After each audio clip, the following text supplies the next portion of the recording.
Rain tapped steadily on the metal roof of the military clinic, like a slow, steady march toward goodbye. Each drop seemed to echo the countdown. In the middle of the cold, white-lit room, Sergeant Thane Holloway knelt beside the table, still wearing the dust and wear of weeks out in the field. In his arms, wrapped gently in a folded American flag, lay Bishop, the Belgian Malinois who had been his partner through 3 tours overseas. The dog's eyes were tired, but calm. His chest rose and fell with effort. The end was near, and both of them knew it. Thane kept his face close to Bishop's, feeling the dog's warm breath fade slowly against his skin. His calloused fingers stroked the fur behind Bishop's ears, the same way he had every night after patrols. No words were needed. The memories between them spoke volumes. Bishop was more than a military dog. He was Thane's shadow, his protector, the one constant in a world where everything else had fallen apart. In the middle of war zones, Bishop was the one who listened when Thane couldn't sleep, the one who stood between him and death, more times than Thane could count. The door creaked open. Dr. Inez Whitlow, the base veterinarian, stepped in quietly. Her face, calm and composed, showed the wear of decades spent watching brave dogs take their last breath. She didn't speak. She didn't need to. Her presence was a silent gesture of respect. She had known Bishop since his first day on base, had watched him grow from a trainee into a legend. And now, she stood in the corner of the room, giving space for what could never be rushed. Outside the room, Lark Holloway sat with her hands clenched tightly in her lap. Beside her, their 11-year-old son, Micah, clutched his father's military cap with both hands. His eyes were wide, trying not to cry. Bishop was his hero. Every night, he asked to hear stories about the missions, the dangers, the courage, the bond. And now, in the silence of that hallway, Micah could feel the world shift beneath his feet. A piece of childhood was being torn away, and he wasn't ready. Thane leaned down and pressed his forehead to Bishop's. His voice dropped into a whisper, just for the two of them. Maybe it was thank you. Maybe don't leave me. Maybe both. Bishop let out a quiet grunt. Not of pain, of peace. His eyes fluttered closed like the curtain falling on a play no one wanted to end. Thane didn't move. He stayed there, still breathing in the final warmth. When he finally pulled away, his face was wet, and not from the rain. Tucked inside Bishop's tactical vest was a small audio recorder. Something Lark had insisted Thane leave there. You'll want something later. Trust me. She was right. Days later, that recording would be played at the memorial service on base. And what it captured wasn't just a goodbye. It was a final message that shattered every heart that heard it. The next morning arrived cold and quiet, with a gray sky that mirrored the mood inside the base. Sergeant Thane Holloway stood alone in his quarters, staring at the folded flag on his desk, the one that had draped Bishop's body just hours earlier.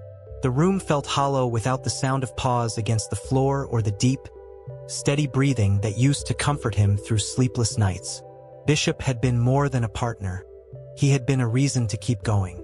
Now, Thane wasn't sure what to do with the silence. Lark entered gently, carrying a cup of coffee that had already gone cold in her hands. She didn't speak at first. She simply sat beside him, her presence saying what words couldn't. Micah couldn't sleep, she whispered eventually. He asked if Bishop would be in heaven with the other soldiers. Thane didn't respond right away. His hands gripped the flag tighter. He deserves more than heaven, he muttered. He gave more than any man I've ever known. His voice cracked slightly, but he caught it before it broke. Lark placed a hand over his. You're allowed to feel this, she said softly. That afternoon, Thane met with Colonel Gideon Hart in the command office. The colonel, a man with decades of service carved into his face, nodded solemnly as Thane entered. I read the after-action report, Hart said. Bishop's last alert saved 3 lives, including yours. Thane remained standing, unable to sit. It should have been me, sir. He took the hit. Not me. Hart leaned forward. That dog died doing what he was trained to do, what he chose to do. You honor him by living, not by blaming yourself. Thane didn't answer. He only nodded, a small, stiff motion that barely held back the storm inside. Later that evening, Thane retrieved the audio recorder from Bishop's vest. He sat on the edge of his bunk, the bass quiet around him, and pressed play. At first, there was nothing but static and muffled background noise. Footsteps, soft rustling, distant radio chatter. Then came the sound of Bishop breathing, calm and rhythmic. Then, Thane's own voice. "If you're hearing this, it means we didn't make it back together. I don't know how to explain what he was to me. He wasn't just a dog. He was my shield, my soul in another body." But something strange happened at the end of the recording. Just as Thane's voice faded, another sound came through, soft, almost whispered. It wasn't English. It wasn't a word. But it was there. Lark, passing by the door, heard it too. She stopped, turned, and met Thane's eyes. "Did you hear that?" she asked. Thane nodded slowly, chills running down his spine. It didn't make sense. But something in Bishop's final moments had been recorded that no one could explain. Thane replayed the recording 4 times that night. Each time, he held his breath during the last few seconds, waiting for the sound. That haunting, almost whispered noise that made the hair on his arms stand on end. It wasn't feedback. It wasn't static. It was something alive, like a breath, or a murmur. Lark insisted it sounded like a voice, something low and guttural, almost like Bishop trying to speak. "That's not possible," Thane muttered. But deep down, he wasn't convinced.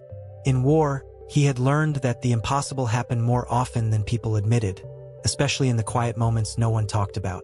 The next morning, Thane took the recorder to Dr. Inez Whitlow. She was in the clinic, standing over an empty kennel, staring into space. When he mentioned the sound, her eyes narrowed, and she motioned for him to hand it over.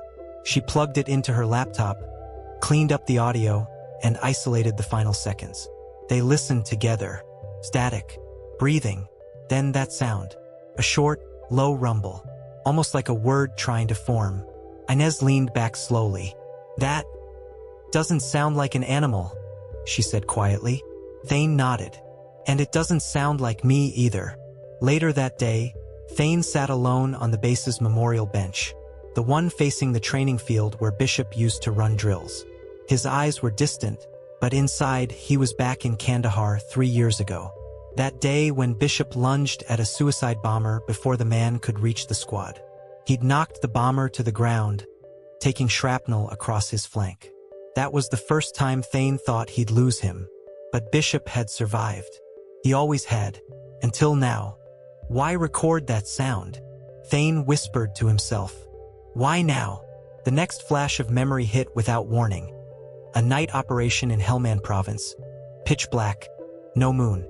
Bishop had stopped dead in the middle of a trail, staring into the brush. No growl, no movement, just stillness. Seconds later, the ground erupted behind them, an IED they'd barely avoided. Thane remembered looking at Bishop and thinking, he knew before I did. Bishop had always sensed things no human could. Maybe that last sound was another warning.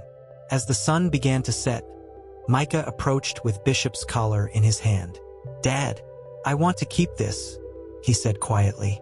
Thane looked down, then nodded. "It's yours, buddy." Micah sat beside him. "Do you think dogs know what we're feeling?"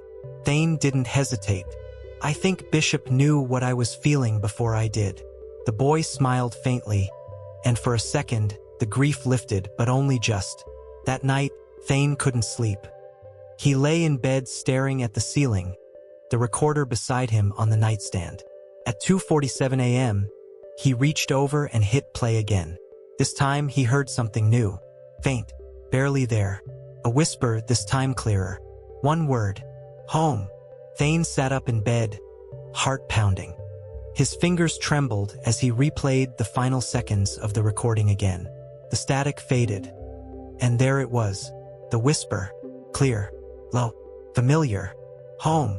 Not a bark. Not a growl. A word. Thane stared at the recorder as if it might explain itself. But it didn't. It just sat there on the nightstand, silent and ordinary, except it wasn't. That sound didn't belong in this world. Or at least not in the one Thane understood. Still, he couldn't deny it. Bishop had said something, and it was a word Thane hadn't said out loud in a long time. The next day, he tried to push it aside. Tried to lose himself in routine. He cleaned his gear. Filed the necessary transfer forms for Bishop's records. Walked the perimeter. Talked with heart. But none of it mattered. The word home echoed through every quiet moment. At lunch, he barely touched his food. He found himself looking at Bishop's empty spot under the table. And in his mind, he saw the dog curled there like always. Alert, breathing steady, waiting for the next command.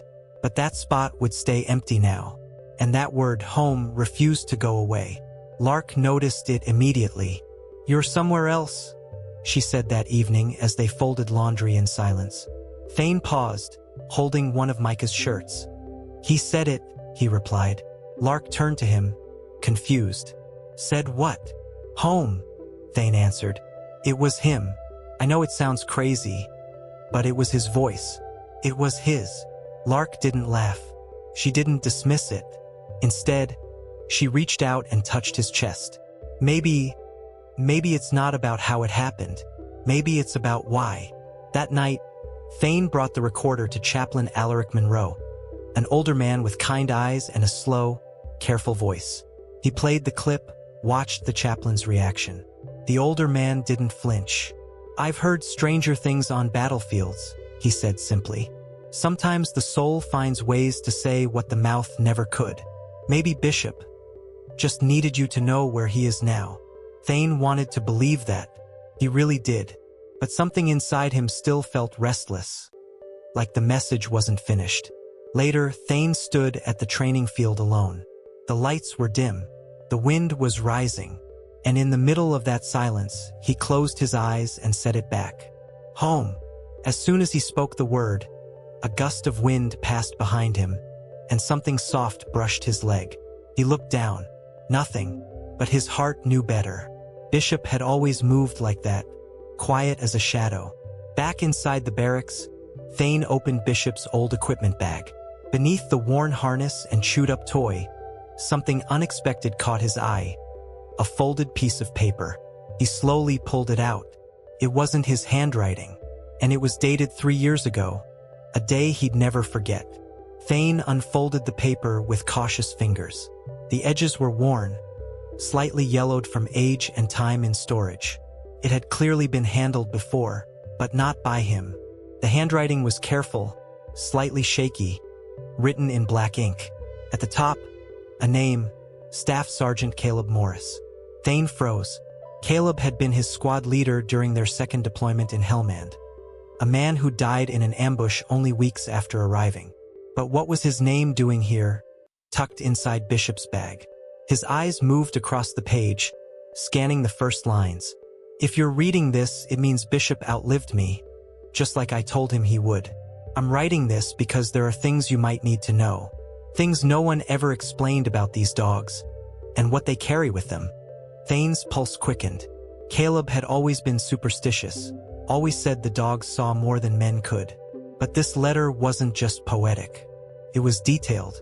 Caleb described a day during training when Bishop had frozen on the range, refusing to move forward, growling at empty air.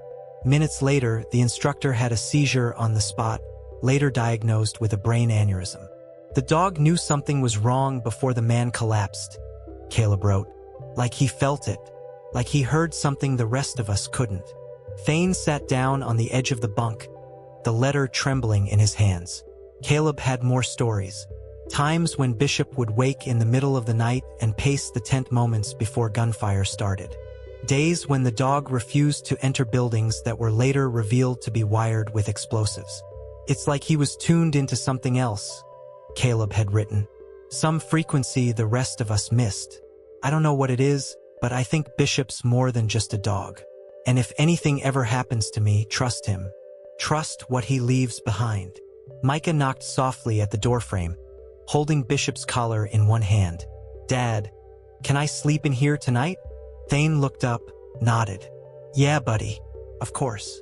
As the boy curled up under the blanket, Thane kept the letter close, reading the last line again and again. These dogs remember things we never will, and when they go, sometimes they leave more than just memories behind. Before turning out the light, Thane glanced at the recorder again. Home. That whisper was no coincidence. Not now. And something in his gut told him Bishop's message wasn't over. It was just beginning. The next morning was colder than usual. A thick fog had rolled in over the base, turning everything gray and muffled. Thane walked the edge of the training field, Bishop's collar in his jacket pocket and the letter from Caleb folded inside his chest plate. Every word of that note echoed in his mind. These dogs remember things we never will. It sounded poetic at first, maybe metaphorical. But now it felt literal, like Bishop had carried something, like he'd been trying to pass it on. Back in his quarters, Thane opened Bishop's equipment bag again, this time with more intention. He emptied it piece by piece. Worn leashes, training gloves, chew toy, vest, and then something he'd missed before. A small Velcro pouch sewn inside the lining of Bishop's vest. He hadn't noticed it before because it looked like part of the padding. Carefully, he peeled it open. Inside was a flash drive. No label, just plain metal and silence. His breath caught in his throat. He plugged the drive into his laptop, expecting old mission files or training data. But what appeared instead was a folder named For Thane. His pulse jumped. Inside were 6 video files, each dated from different months over the past 3 years. The first one opened with a familiar voice. Caleb Morris, looking directly into the camera, sitting under a tent in a dusty base camp. If you're seeing this, Holloway, I guess I was right. Bishop made it. And you did too. Good. Caleb's voice was calm, but his eyes looked tired. I recorded these because something's been happening, things I couldn't explain, and I think you need to see them for yourself. The video showed footage of Bishop reacting to things before they happened. Growling moments before a mortar attack, barking in the distance at night with nothing visible on thermal cams, refusing to approach certain soldiers who were later caught hiding contraband. It wasn't coincidence. It was intuition or something beyond it. Caleb explained in the videos that Bishop had been trained with other dogs in a now discontinued experimental program meant to develop heightened sensory awareness. But I think they unlocked something they didn't fully understand, Caleb admitted. And Bishop, he saw things, new things, things we didn't. Thane stared at the screen, the final video still unopened. It was dated only 2 weeks before Bishop's death. He hesitated. Whatever was in that last file, it had been left for a reason. His hand hovered over the mouse. Then he clicked. The video opened. Caleb's voice came through one last time. But this time, his message wasn't about the past. It was about Thane. You're not just his handler, Thane, Caleb said. You're the reason he stayed. There's something in you, and Bishop saw it before anyone else did. The image of Caleb Morris flickered slightly on the laptop screen, as if the weight of his words strained the file itself. He sat in a dimly lit bunker, eyes heavier than before, hands folded in front of him. Thane, he said, voice quieter now. If you're watching this last video, it means Bishop chose you. Not because you were the best soldier. Not because you followed orders. But because you were the one he trusted with what he couldn't carry anymore. Thane leaned closer to the screen, holding his breath. He didn't know what that meant, but deep down, he felt it. Something inside him shift. Caleb continued, there were others before you. Handlers who saw Bishop's strength but didn't understand his silence. You did. You never forced him. You listened. And he responded in ways I've never seen in any K9 unit. That wasn't training. That was something else. A bond. Like he recognized something broken in you. And he made it his job to hold that piece together. Thane stared at the screen, stunned. He remembered nights when he'd thought about ending everything. Nights when only Bishop's head resting on his chest kept him grounded. The dog hadn't just protected him in combat. He'd saved him from himself. Then Caleb leaned forward, his voice now urgent. If you've heard him, actually heard him, you're not crazy. You're just the only one he let in that deep. These dogs, they don't speak like us, but they leave echoes. And some of us are tuned in. You are. The words struck Thane like a gust of cold wind. Everything he'd experienced. The whisper, the strange sensations, the wind at his back when he said home. It all made sense in a terrifying, beautiful way. The screen faded to black, but one final message appeared, typed in bold letters. Go back to where it began. Fort Harper. June 17, 2019. Thane's hands trembled. That date, it was Bishop's first official deployment. The place where they were first assigned together. He hadn't thought about Fort Harper in years, hadn't wanted to. Too many memories. Too much pain. But now it called to him, and he knew he had no choice. Bishop had started something there, and now it was Thane's job to finish it. That night, he stood alone outside the barracks.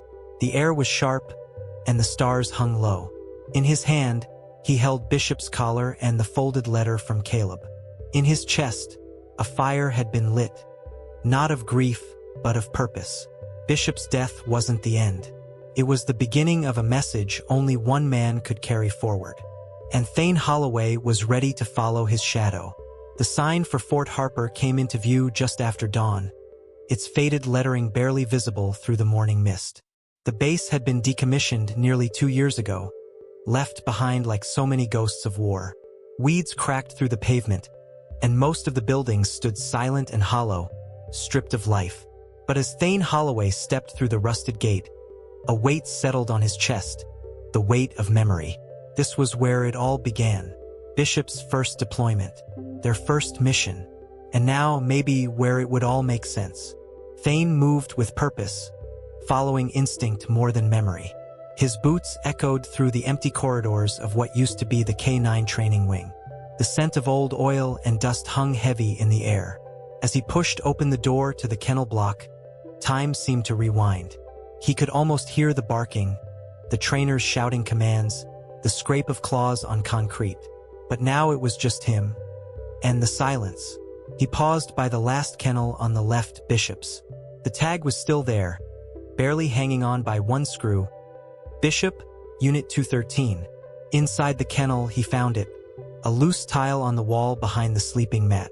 Something small and metallic gleamed beneath. Thane pried it loose and pulled out a small tin box. Inside, a USB drive, an envelope, and an old dog tag with Caleb Morris's name on it.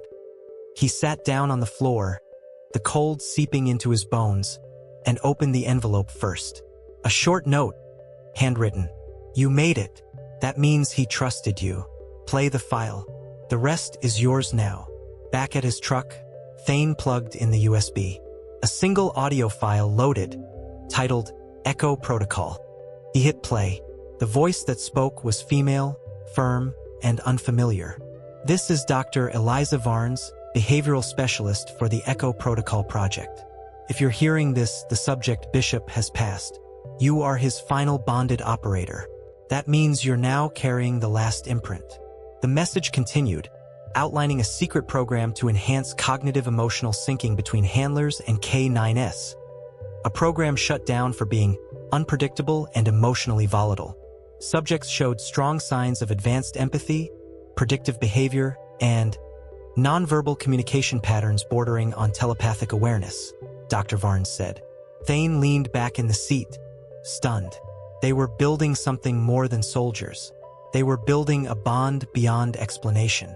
And Bishop had carried that connection all the way to the end, and left it with him. As the audio ended, Thane stared out at the empty field beyond Fort Harper. What Bishop left behind wasn't just a memory. It was a living imprint, a part of him that still lived within Thane.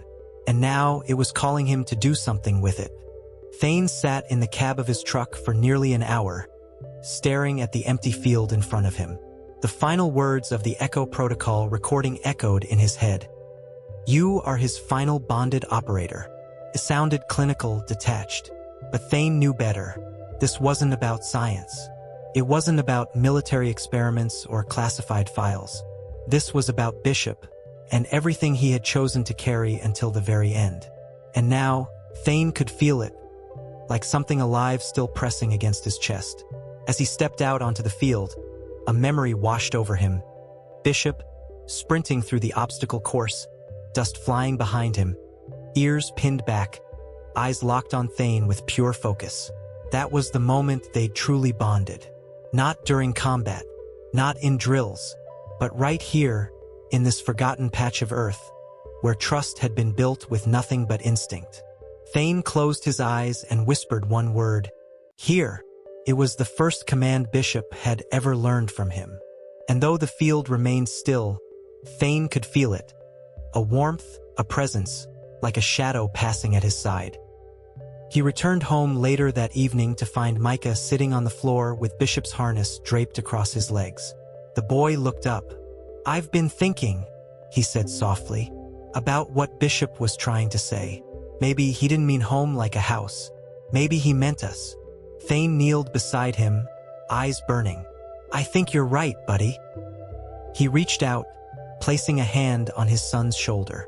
"Bishop never left us. He just went ahead." That night, Thane finally opened the last sealed envelope inside the tin box. It contained an official letter, dated only weeks before Bishop's final mission. It was a transfer request. Caleb Morris had planned to retire Bishop early and send him to live with Thane permanently. "He needs you more than we do," Caleb had written. "And I think you need him too." But the request had never been approved. War got in the way. And yet, somehow, fate had done what paperwork couldn't. The next morning, Thane walked to the edge of the base cemetery, where a modest plaque had been placed for Bishop.